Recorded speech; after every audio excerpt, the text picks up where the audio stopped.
Allah berjanji dalam Al-Quran, barang siapa yang mengharap pertemuan denganku, pasti saatnya akan tiba.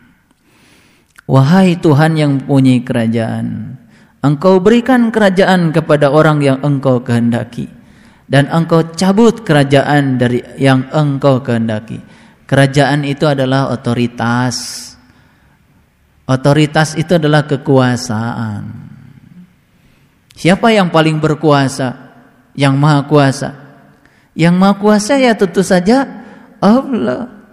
Jadi kalau kita ingin kuasa di dalam mengatur bumi kita yang kecil ini, ya satu-satunya cara adalah dengan cara menghadirkan Allah. Allah yang maha kuasa. Engkau muliakan orang yang Engkau kehendaki, Engkau hinakan orang yang Engkau kehendaki. Hati-hati, Allah hanya merestui. Kamu ingin jadi orang yang mulia, kamu ingin jadi orang yang terhina, itu adalah caramu memahami kehidupan.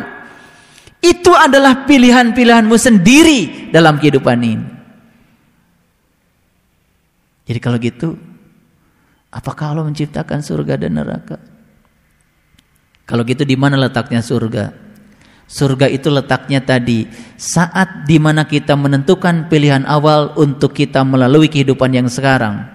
Maaf ya, di tubuh yang sekarang ini. Kemudian kita melakukan tindakan-tindakan yang selaras dengan tujuan awal kita. Pikiran, kata-kata dan tindakan kita selaras dengan tujuan awal saat kita memilih kehidupan di kelahiran yang sekarang. Saat itulah kita merasakan sebuah kebahagiaan jiwa. Itulah yang disebut dengan surga. Surga adalah akumulasi dari semua sikap yang terjadi dalam kehidupan kita akibat dari pilihan-pilihan kita sendiri. Kalau gitu neraka bisa dijelaskan? Saat kita menyimpang pikiran, kata-kata dan perbuatan kita dari pilihan awal saat kita menentukan kelahiran kita yang sekarang ini, disitulah kita akan merasakan penyesalan yang dalam. Itulah yang disebut dengan neraka. Engkau muliakan orang yang kau kehendaki, engkau hinakan orang yang kau kehendaki. Ini kalau dipahami secara dangkal, bahaya. Bahaya, seakan-akan ya kerajaan itu akan turun sendiri sesuai dengan yang Allah mau. Allah hanya mau pada mereka yang mau. Allah hanya menghendaki mereka yang punya kehendak. Oleh karena itu sekarang saya kasih ilmu yang luar biasa. Mari kita pikirkan, obrolkan, lakukan segala sesuatu dalam hidup ini yang selaras dengan tujuan awal kita. Cirinya selaras, membahagiakan jiwa kita. Maka kita akan bahagia. Ya, di tangan Engkau segala kebajikan. Sesungguhnya Engkau Maha Kuasa atas segala sesuatu. Saya tadi mengatakan satu kalimat penting. Saat kita memohon pada Allah, ya Allah, bebaskan aku dari segala penderitaan yang sedang aku jalani saat ini. Pernah gak doa seperti itu? Pernah gak doa seperti itu? Mungkin pernah ya. Pernah. Saya tanya, dibebaskan gak sama Allah? Nah, saya kasih tahu jawaban Allah gini. Aku kuasa atas segala sesuatu. Tapi keinginan untuk dibebaskan dari penderitaan adalah keinginan tubuh dan pikiranmu. Tapi itu adalah kebutuhan untuk jiwamu. Itu sebabnya aku tidak akan membebaskannya. Tapi aku akan menuntunmu supaya kamu punya kekuatan untuk menghadapinya. Itu jawaban Allah.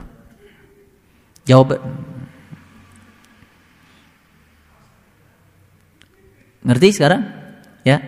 Jadi Allah akan menguatkan kita. Makanya kalau sama Allah gini cara mintanya, ya Allah, berikanlah kekuatan, kesabaran agar aku bisa melampaui semua hal yang disebut penderitaan untuk kebaikan jiwaku, agar jiwaku termurnikan sehingga pada saatnya dalam ruang dan waktu jiwaku akan mencapai jiwa yang sempurna kembali kepada asal, innalillahi wa inna ilaihi rajiun, memiliki cinta kasih yang tanpa batas.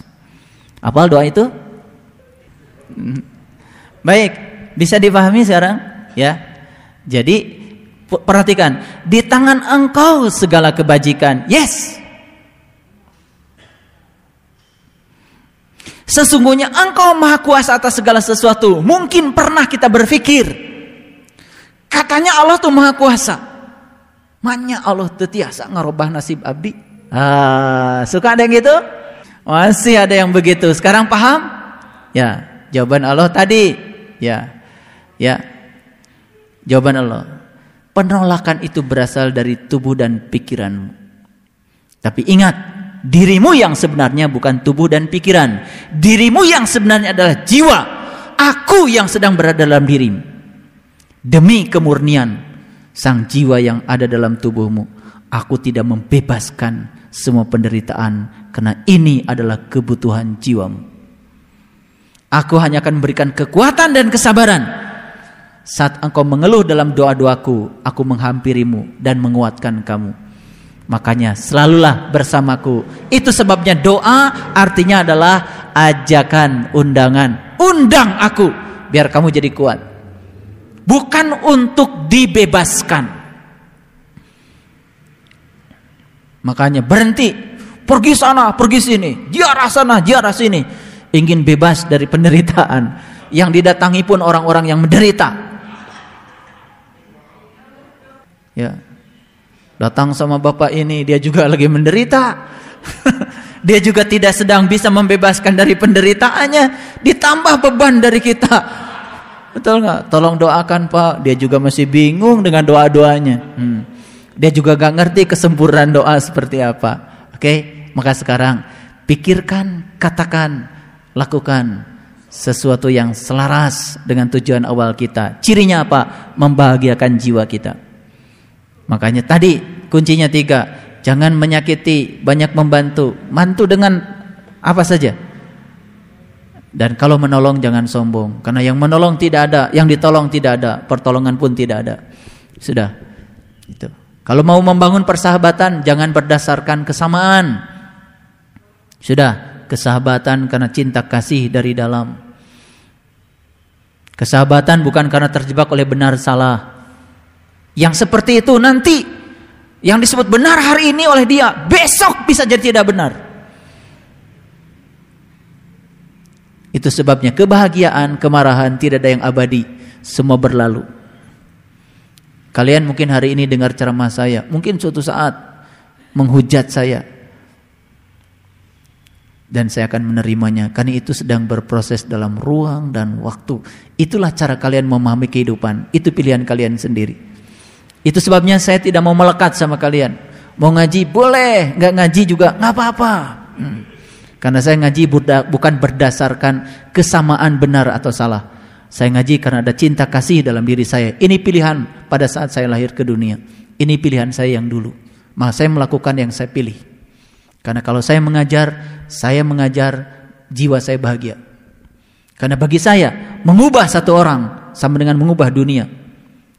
Dan saya bisa mengubah orang menjadi baik, berarti saya mengubah dunia menjadi baik, walaupun cuma satu. Tapi kalau saya mendoktrinkan kebencian sama satu orang, sehingga dia menjadi seorang pembenci, saya sedang mengubah dunia menjadi dunia yang penuh dengan kebencian, dan saya tidak akan melakukannya. Bisa dipahami? Allah Maha Kuasa? Maha Kuasa? Bagaimana cara Allah Maha Kuasa? Jadi kuasanya Allah bukan berarti dengan kekuasaannya Allah membebaskan kita dari penderitaan. Orang yang ingin bebas dari penderitaan adalah orang yang jiwanya tidak mau dimurnikan. Lihat saya sekarang semuanya. Yang ngaji tetap akan terjebak oleh senang tidak senang, gagal berhasil. Yang tidak ngaji itu, yang ngaji sama, apalagi lebih banyak. Jadi jangan menawarkan pengajian yang bisa membebaskan dari dualitas. Itu ilusif. Ngaji bersama saya adalah supaya kalian bisa menerima dualitas itu dengan tenang, dengan cara yang sama. Jadi saya tidak menawarkan ngaji dengan saya kalian bebas dari penderitaan. Dari awal sudah saya bilang, ngaji dengan saya ujiannya tambah banyak. Karena apa? Begitu ngaji dengan saya berarti kalian ingin cepat dimurnikan jiwanya. Kalau ingin cepat dimurnikan jiwanya berarti akan banyak sekali kesedihan, penderitaan untuk memurnikan jiwamu. Paham sekarang? Wah, besok-besok tambah sedikit yang ngaji.